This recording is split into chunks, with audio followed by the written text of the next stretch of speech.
this one is a little bit bigger, so maybe I zoom out a little bit. Okay, so what this does is it's part of the vision pipeline of the recognition system for people.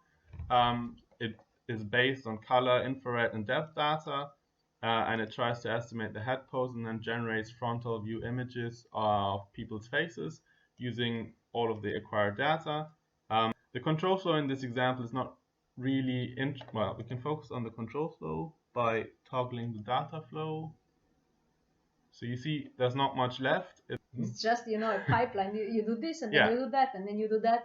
I mean, most of the data analysis pipelines in scientific workflows, they are like that.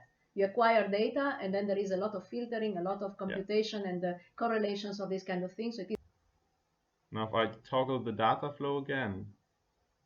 Okay, so this is where the color frame comes in, and then it's just passed downwards and you have to follow the line. And it's just passed to render texture, and then it renders the color frame from a different perspective. So it renders the whole scene from a frontal view of a person's face. And it also needs to know what that, from like the position and the direction from where to render it, and it also needs to have spatial information about the scene, such that it's actually possible to render the scene from a different perspective.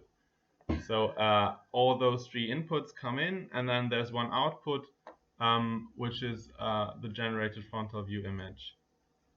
So, but you don't really have to understand like the details of the model. It's just interesting that that this heavily focuses on data flow, and it's quite useful to see the data flow in this example, because like the only interesting thing that happens there is the data flow. And in fact, when you define the data flow, you can extract the control flow from the whole model, so you can automatically derive the control flow as there is enough data flow defined in this example. Here's our two use cases of the context of the table, where you put on things and you use them later on. It's necessary in this case because the depth frame, for instance, which you see here, is used multiple times. And once you use a variable multiple times, you have to put it on the table and you have to take it from the table. So you have to use the data context. That's important because ZIPs can potentially modify their inputs, which means that as soon as you use a variable multiple times, it is important that it is a variable. You should be aware of it. And then also the order of execution matters, because they can change the input.